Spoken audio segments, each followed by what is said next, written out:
Thank you so much for coming in, Brian. It's great Pleasure to have you.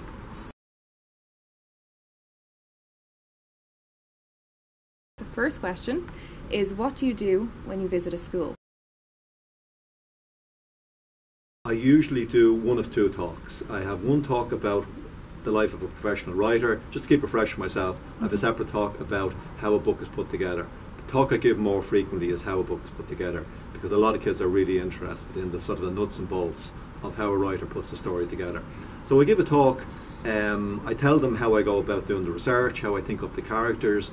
I show them covers that are chosen for the book. I tell them about the time scale I have in order to write the book, about going off and meeting people and doing the research. I tell them about finding out what were they, say, the pop songs of 1915, if that's when the book is set. So I tell them all about those kind of interesting facts that a writer has to do, and then the actual nuts and bolts of how a writer's day is structured, how many hours are work, and so on. And usually they find that kind of thing really interesting.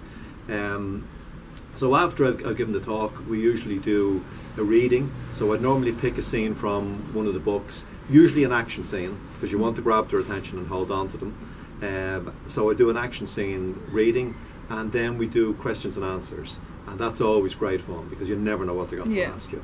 And lots of times they'll ask you stuff about the book, but also they'll ask you hilarious things like, you know, have you written any books with your feet, and do you know Justin Bieber, and all sorts of stuff like that. So it can be good fun, and then you get some really good questions too, really smart questions, and there will be some kids who are very interested in writing, and they'll maybe come up to you afterwards. So usually the format is I give a talk, I do a reading, we do a questions and answers.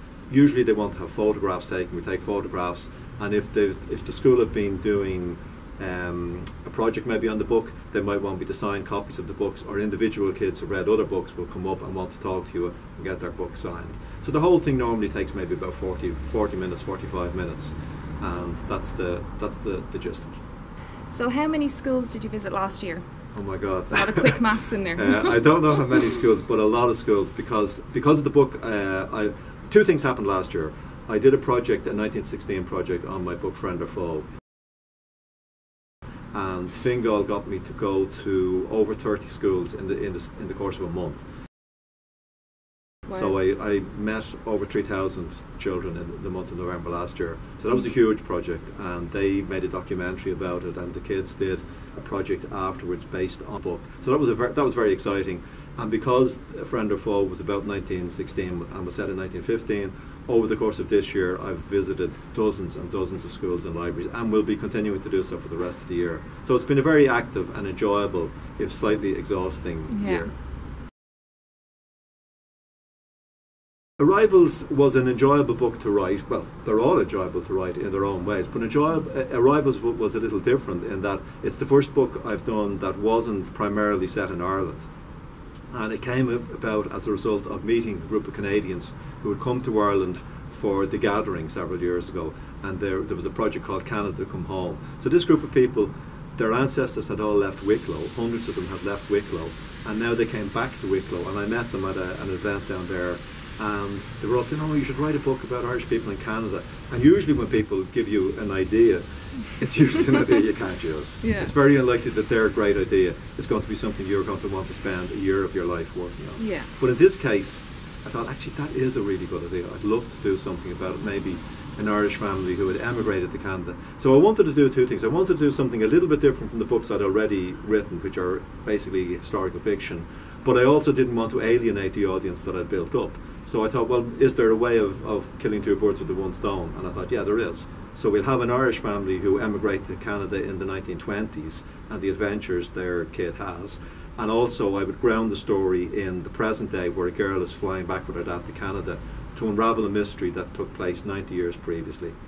And so we have the character in the book, Grandad, who's just died and is in his 90s. And another part of the story, Grandad is 10-year-old Mike. So we're telling his story from two different time zones. I thought that would be an interesting way to tell the story.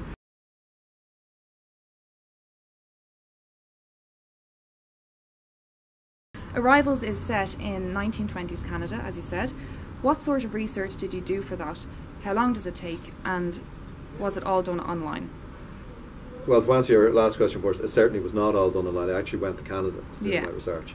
It took loads of research, as all my books do, because I think it's really worthwhile spending a lot of time doing the research before you start writing the book, to try and Yeah. immerse yourself in the period. So I would listen to the music from the era, I'd find out what else was going on in the world at that time, and I tried to I tried to soak all that up and absorb that, so that when I'm writing the story, I'm transporting the reader back to that space and time, and they're smelling the smells and hearing the sounds and all the kind of things you want to do. So I spend a lot of time doing that. I went to Canada where I have friends, and they opened lots of doors for me because I wanted to find out about the Ojibwa tribe, and I actually got to go out onto a reservation in Ontario and met the people there. So that was great. So yeah, I did a lot of research before I started writing the book, and the danger, of course, with research is that it's very seductive. The temptation is to keep on researching and put Yeah. off the dreaded day when you sit down with the blank page. So you have to know when to stop doing the research also. But it's very important to do it to get all your facts and figures right. Mike and Wilson jump into a river to impress Lucy. What's the stupidest thing you've ever done to impress a girl? Oh my God, we've a very short time here, and that would take a long time to answer that question. What would you like to see banished into history, and what would you like to bring back? So maybe even focus that to 1920s. I'd like to see cigarettes banished for all time. Hate Okay. smoking, so I'd love to see if no one ever smoked a cigarette again for the rest of mankind's history. That'd be great. Great. That's the object I would ban. Okay, and what would you bring back from the 1920s? Maybe something that you came across in your research that's not around anymore. What would I bring back from the 1920s? I'd bring back a slower pace of life. Because Okay. even though mobile phones and technology are wonderful in some ways, Yeah. they're bad in other ways. And I think life was slower then and people had more time. So I think I would bring back a slower pace of life where people live their lives on a more connected scale. Yeah. We tend to be, technology can be very kind of isolating. So I think I would like people to be more connected as they possibly were in the past, even though I know that's probably unrealistic. If I had my wish, I think that might be a nice thing to do, to bring back from that era. The most enjoyable research probably was the Second World War, because that story, Secrets and Shadows, was set in Stony Batter in 1941, I think it was, and I grew up in that area. So when I was doing the research, I was able to talk to my mother, who's in her 90s but is still alive and very much with it, and she Yeah. was telling me about the music of the era, because she was a young woman then. So I kind of immersed myself in that music. It was Glenn Miller, big band music. It was really, really nice music. And I also went back to the area where I grew up. I went back to my old school. So that was a really enjoyable book to research. The most difficult one probably for me was Storm Clouds, which was set in Belfast in 1969. And even though I was a kid in 1969, I was a teenager, and I remembered the era and I knew all the songs, because that book was set in a city other than where I grew up, I was very conscious of not getting anything wrong. So I had to do a lot of work on that book. And the story was set in the summer of 1969, and the characters in the story were about 11 or 12. So I tracked down people in Belfast who were 12 in that summer, and I asked them what programs they watched on television, and did Protestant kids play football with Catholic kids, and all that stuff, because I was very conscious of not getting it wrong, not being from the city. So that was probably the hardest one to research, and Storm Clouds and Secrets and Shadows was probably the most enjoyable. So you deal with issues of prejudice, race and intolerance. How do you handle such sensitive topics objectively? I try to get inside the skin of even the most unsympathetic characters, because it's really easy to be rooting for the good guys, but to make the story convincing, you've got to get inside the skin of the bad guys, in so much as there are bad guys in the stories. And one of the things that I try to bear in mind is that even the most unreasonable people don't think they're unreasonable. They think, I'm sure Adolf Hitler thought his views were entirely logical and reasonable. Even the most extreme person doesn't see themselves in that way. So I try to get inside the skin of the unreasonable, nasty characters and try to be in their shoes, even though I might really dislike what they're saying, and give them a kind of a fair go, a fair innings as well. Now, you'll undermine them. You'll give the good characters better arguments, but you will still let them make their arguments as they would.